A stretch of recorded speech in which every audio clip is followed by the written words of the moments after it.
Hola, ¿qué tal? Espero que te encuentres muy bien. El día de hoy vamos a analizar un argumento que parecería, digamos, mostrar un problema en la causalidad, pero que de hecho es más bien una mala comprensión de la misma causalidad, es decir, una mala comprensión de cómo se entiende la causalidad. Porque alguien puede decir, ¿qué pasa entonces si tú dices que existe la causalidad, pero pero no tiene una situación anterior o de finalidad o de después? Eso negaría, diría esta persona que estaría criticando la causalidad, eso negaría la misma causalidad. ¿Por qué? Porque se estaría desenvolviendo sin terminar y no podríamos hallar como esa causa primera en relación a ese efecto que sería, digamos, el efecto primero, algo como esto, ¿cierto? Entonces diría que eso destruiría la causalidad porque no lo encontraríamos. Pero hay que entender que eso es una mala manera de analizar la causalidad. ¿Por qué? Porque la causalidad no tiene que ver con un antes y un después sin más, ya que lo que dice mi teoría en este caso es que el tiempo y el espacio son, ¿cierto? Con sus diferentes pues fenómenos en ese tiempo y espacio, ¿cierto? ¿Y qué implica que son? Lo que implica que son es que no hay un antes por fuera, que eso es a donde apunta la pregunta, no hay un antes o un después por fuera del tiempo y el espacio mismo. No, la causalidad es en el tiempo y el espacio mismo. Si la causalidad es en el tiempo y el espacio mismo, no hay algo como la causa primera y el evento primero, sino que hay causalidades, sino que hay más bien causas, por decirlo así, que se desenvuelven, que eventos que se desenvuelven, que se conectan entre ellos, ¿cierto? Hay eventos que se relacionan unos con otros, eventos que estarían pasando, sucediendo en la existencia, pero si lo miramos, no hay algo que se esté remitiendo a una situación por fuera del espacio y el tiempo, ya que esto, digamos, si lo pensamos así, no hay algo que estaría dándose por fuera del espacio y el tiempo, porque esto no es nada. Estos afueras no son nada. Imaginamos estos afueras, pero imaginarlos no los hace real, no los hace verdaderos. O sea, podemos imaginar una cosa. ¿Imaginar es real? Sí. Imaginar es algo real. Nosotros podemos imaginar cosas, pero imaginar es, cuando imaginamos algo, ¿necesariamente es verdadero? No. ¿Por qué? Porque yo puedo imaginarme un caballo que habla, pero los caballos no hablan. Sin embargo, esa imaginación es real, pero no es verdadera. Aunque sí puedan haber imaginaciones, digamos, ciertas. En este caso, esta es una imaginación falsa. ¿Por qué? Porque no hay una afuera. El tiempo y el espacio ya son. Entonces estos marcos que nos imaginamos son falsos porque no hay un antes.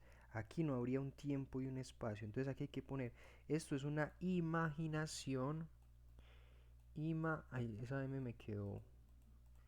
Esto es una imaginación, pero tenemos que aclararla. Imaginación, pero falsa. Eso es lo que se tiene que entender, es decir, es falsa. Es real imaginar, pero falso. Es falso. Lo mismo acá. Esta situación de imaginación falsa es lo mismo que acá. Entonces podemos darle a esto copiar y podemos pegarlo y decir que eso también es una imaginación falsa. Es decir, que aunque la podamos hacer, no tiene cabida porque acá no hay una afuera. Entonces la causalidad donde se desenvuelve está pasando acá. Entonces, ¿cuál es su principio y su fin? No, es que no tiene principio y fin, porque es que el tiempo y el espacio son, es decir, los fenómenos que se están desenvolviendo, se están conectando, se están entrelazando, los fenómenos que sean causales, ¿cierto? Se están desenvolviendo en dónde? En ese tiempo y espacio mismo.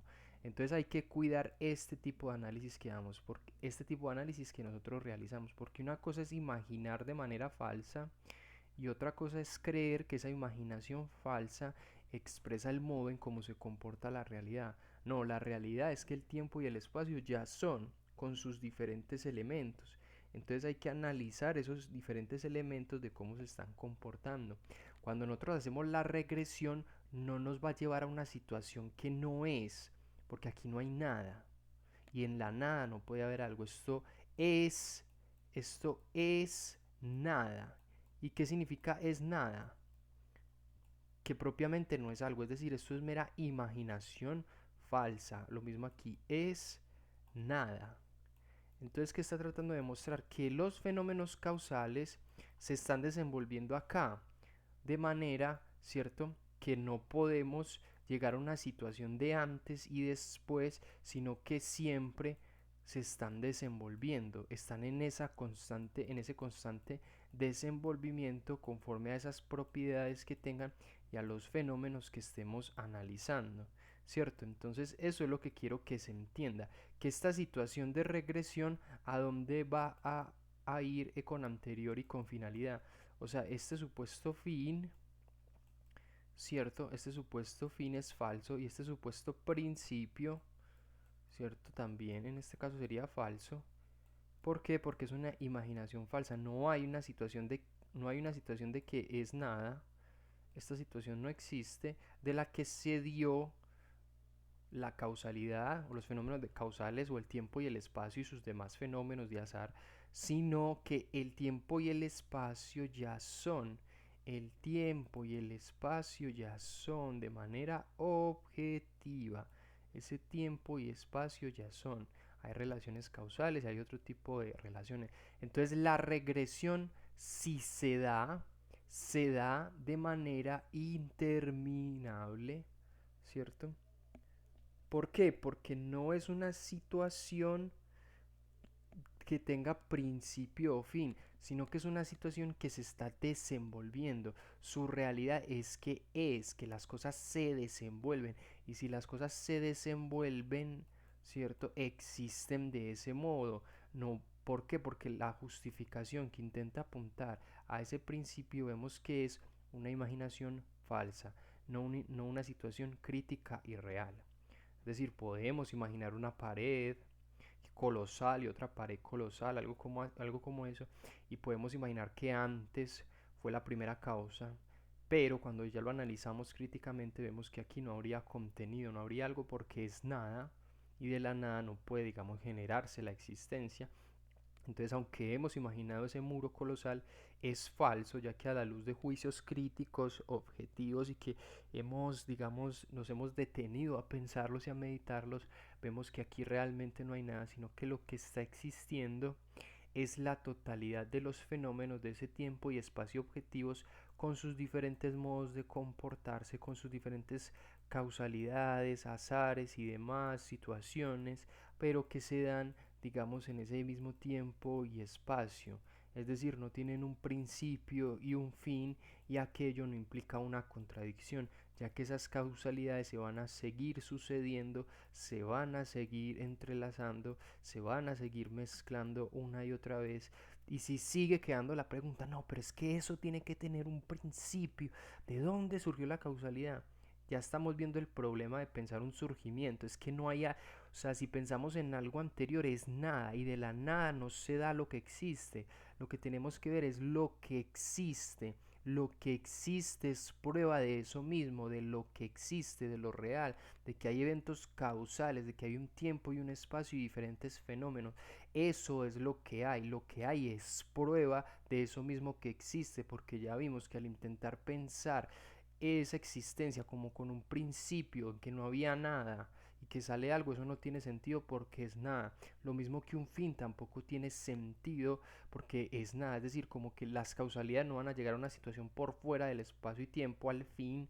No, esto se va a desenvolver de manera que no va a terminar, que es una situación de constante desenvolvimiento, y esa sería una manera, digamos, ajustada de entender los fenómenos que tienen que ver con la causalidad y cómo estaría operando ese tiempo y espacio objetivos. Existen, por tanto, no hay algo afuera de lo que es y ya existe, porque lo que es y ya existe abarca, digamos, o es más bien esa realidad, o es la realidad.